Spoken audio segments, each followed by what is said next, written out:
Hi everybody, this is Dale with Sarah's Kids, and I wanted to show you some more of the Advent tags that I've been making. The first one was this one, which uses a technique with perfect pearls, and you rub the perfect pearl pad all over the paper and then cover it with perfect pearls, and then use a stamp on which you use the perfect pearl glue and stamp on top of what you've just colored, and it gives a design. I don't know if it shows up too well on the camera. Let's see. Yeah, I think you can see that. And then I used one of Tim Holtz's plastic dangle things and put a crown behind it and colored it in. And there's some more of my hand-dyed ribbon and some music paper behind, and I think this is a joy to the world. By the way, the music paper came from an old Christmas songbook that I had when I used to play the piano more than 30 years ago. Ooh.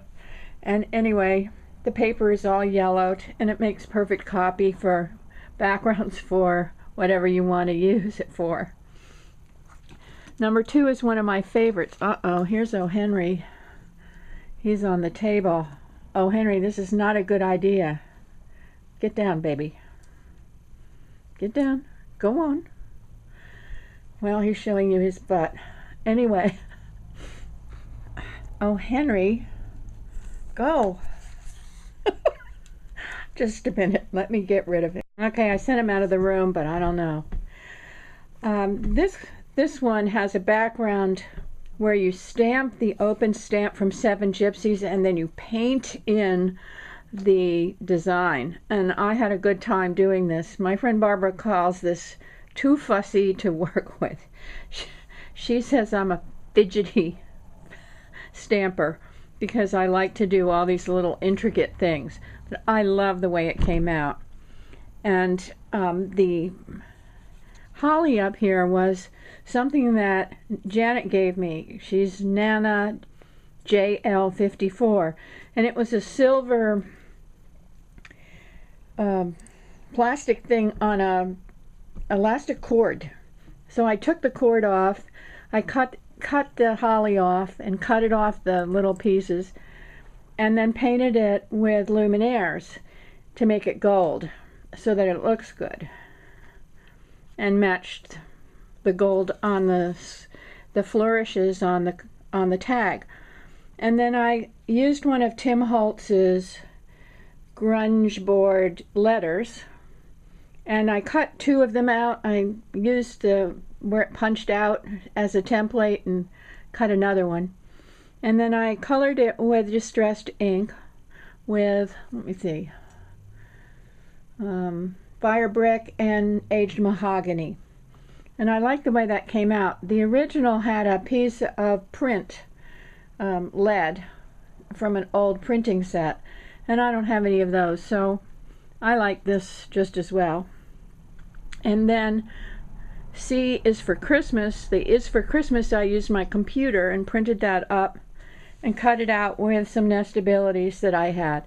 And I like the way this looks. I use my computer a lot for messages and whatever when I don't have a stamp for them, and I like what it does because you can choose the fonts and whatever. This one is I made it a little big, I think, this shield, and I put a stick pin in it when it didn't have a stick pin on the original. And I changed the bottom. I used one of Martha Stewart's punches and punched it on both sides of the paper. And then I put pearls down below, which kind of tie in with the pearls up above. And I like the way that came out. And I used, of course, my sparkly gold. It's from Powder Keg, and it's called Cinnabon or something.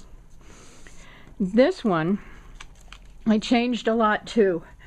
I didn't have any cheesecloth, and my friend Eileen tried the cheesecloth and she said it fell apart. So I used this very old, it's like net, but it's not made of plastic. It's cotton. It's very old. I bought it a long time ago to make doll clothes with. And I don't know if it came brown or if that's just aged. But anyway, it's a very nice color of brown. And then I used a piece of lace in the center. This was an old piece of lace that had been torn off something and the edge was fraying. So it made a perfect thing to use for the center of this flower. And then I used some pearls from my Stampin' Up! Pearl kit. And a charm that's a heart that I found somewhere in my stash. I don't know where I got it. Well, the ribbon on here was grosgrain ribbon, but it was bright red, and so I had to change the color, of course. I can't leave anything the same. And I used my Radiant Rains cinnamon to color it with brown, and I like the way it came out, and it matches the rest of them. On the top here I used an old piece of crocheted lace. I have lots of that stuff from when I used to do doll clothes, so there we are. And this one I actually made twice.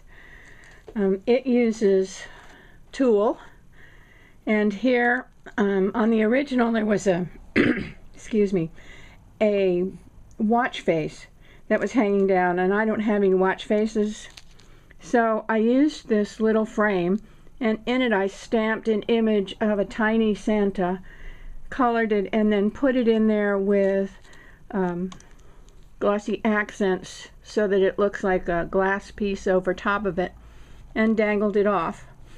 And the original had black beads hanging, and I didn't have any black beads, so I had this fringe that I had bought years ago on sale at Michael's and have never used, but it looks good on here because it kind of matches the ribbon. And then the original used a bingo card, which I didn't like because it didn't seem so Christmassy to me. So I changed it and downloaded a calendar for December from the internet and put it on the card, and I like the way it came out. Now I made this one twice. The first one I actually did use the bingo card. On this one, which doesn't look too bad, I dangled a star. I got these at Michael's. I think Janet and I split them. She took half and I took half, so we each got 2 or 3. And I dangled that off, and I put the ribbon on, and it doesn't look too bad with the bingo card. I want to show you what happens to me when I distress the edges of something. The back always gets filthy, and I wish somebody, if you know how to avoid this, please let me know. But so what I did was I made this to go on the back, and it's just a stamp of some snowflakes, and then I have the saying. It says, "It is Christmas in the heart that puts Christmas in the air," and I like that saying, in the heart. And so I'm just going to glue that over the back and cut it up so it looks nice. I think I did it on one of them. Nope, this one. You can see. And I should have waited till I had that brad in there so the brad was covered up, but I'll put something on there. Anyway, thanks for watching, and if you have any questions, please ask and I'll try to respond.